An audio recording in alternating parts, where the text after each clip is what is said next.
नमस्कार मित्रों, आज 10 अगस्त है, दिन है सोमवार। मेरा नाम है राजेंद्र सूर्यवंशी। मैं सेबी रजिस्टर रिसर्च एनालिस्ट हूँ। सैटरडे को जो मैंने प्रिडिक्शन दिया था, तो इस थंबनेल से आपको समझ में आ गया होगा कि मैं इस मार्केट पे बुलिश हूँ। और आज उस संदर्भ में अगर मार्केट का मुंह देखा जाए तो कंसोलिडेशन का था। क्यों कंसोलिडेशन हुआ और क्या सही में आगे जाके बड़ा मुंह आने वाला है, मतलब धीरे धीरे मार्केट एक बड़ी रेंज कवर करने वाला है, ऐसा पॉसिबल है क्या, इसके ऊपर हम चर्चा करेंगे। मार्केट के सामने अभी भी जो चैलेंजेस हैं मित्रों, चैलेंजेस यूएस ईरान वार के सबसे बड़े चैलेंजेस हैं। क्योंकि इकोनॉमी के लिए जो सबसे इम्पोर्टेंट होता है वो होता है क्रूड, और क्रूड के ऊपर एक संकट गहरा हुआ है। और हम पिछले 4-5 महीने से इस संकट को झेल रहे हैं, और उस हिसाब से मार्केट का जो मोमेंटम हो रहा है वो वोलेटिलिटी का हम ये भी देख रहे हैं। जो क्रूड सारी दुनिया को जो सप्लाई होता है इस मध्य एशिया से होता है, पूरा इस एरिया से होता है ज़्यादातर। और जब यातायात होती है तो ये स्ट्रेट ऑफ हॉर्मुज़ इस रास्ते से और गल्फ ऑफ अवेन इस रास्ते से होता है। तो ये दोनों भी एकदम चोक पॉइंट जो है, बहुत छोटी छोटी विड्थ है समुंदर की। इस विड्थ के ऊपर किसी ना किसी तरह से ईरान का कब्जा हो चुका है। मतलब कैसे?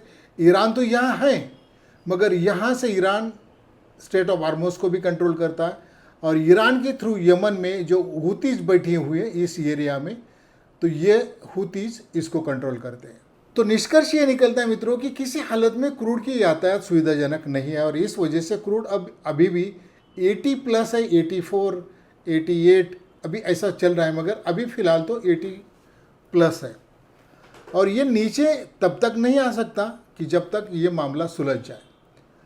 और बात यहाँ तक अब चर्चा में आ रही है कि अगर ये मामला सुलझ भी जाता है और किसी तरह ये रास्ते खुल जाते हैं, तभी भी कुछ महीने सप्लाई जो रेगुलर होने के लिए लग सकते हैं।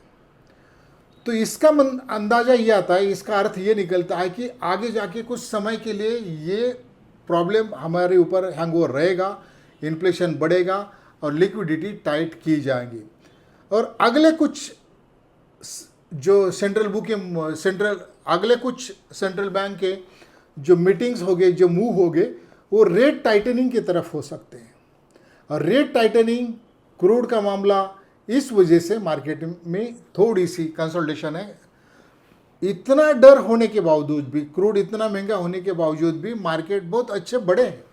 यूएस मार्केट 60-70% नीचे से बढ़ा है, निकाई 100% से भी ज़्यादा बढ़ा है। केवल हम ही 12-13% बढ़े हैं, बाकी सारे मार्केट्स 50% के आसपास भी नीचे से बढ़े हैं। हमारा मार्केट इतना न बढ़ने की वजह यह है कि हमारा जो क्रूड का इंपोर्ट होता है ज़्यादातर इस खाड़ी से ही होता है, खाड़ी देशों से होता है, और 82% इंपोर्ट होता है। जितना भी क्रूड हमें लगता है उससे 82% से भी थोड़ा सा ज़्यादा ही इंपोर्ट होता है। और उस वजह से हमारा जो फॉरेन करेंसी हो बहुत ज़्यादा तरह से खर्चा भी होता है, और ये महंगा भी पड़ता है हमें। और इस वजह से हमारे ऊपर इम्पैक्ट ज़्यादा आएगा दुनिया के हिसाब से। इस वजह से हमारा मार्केट भी कम बढ़ा है नीचे से। जो लो लगाया था मार्च अप्रैल में, उसके बाद अभी जो मार्केट की लेवल है वो सबसे कम है दुनिया के मार्केट के हिसाब से।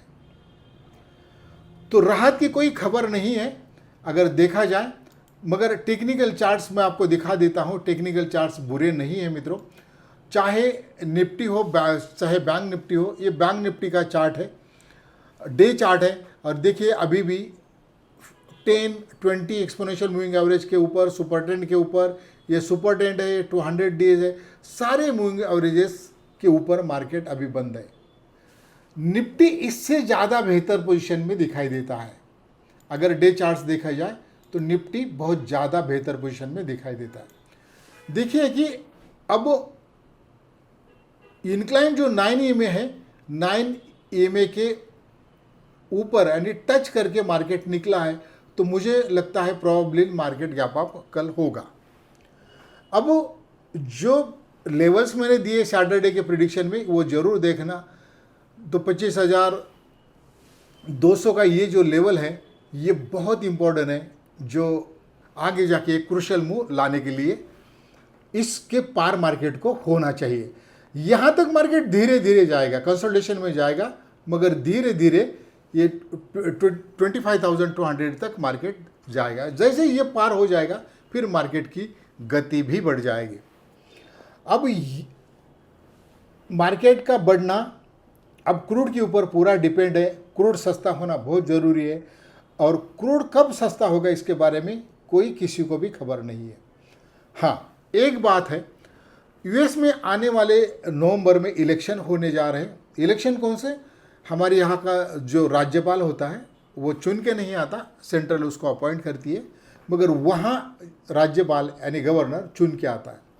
तो उस इलेक्शन के लिए ट्रम्प का ये मानना है कि ये ईरान के साथ जो वार चल रहा है वो ख़त्म होना चाहिए, और ये उस ट्रम्प के ऊपर ये बहुत बड़ा प्रेशर भी है। तो आगे जाके हो सकता है यूएस इससे विड्रॉ कर ले, या फिर इसराइल इस वार में उतर जाए और यूएस निकल जाए, तो ऐसा हो सकता है। मगर किसी ना किसी हालत में ये वार कुछ दिन कंटिन्यू रहने की परिस्थितियाँ दिखती है। आज का स्टेटमेंट इसराइल का है कि इसराइल हो सकता है इस वार में दोबारा कूद जाए, क्योंकि यूएस हो या इसराइल हो, इनका एक ही लक्ष्य है, ईरान किसी भी हालत में न्यूक्लियर स्टेट नहीं होना चाहिए, और उसके लिए वो कुछ भी करने के लिए तैयार है।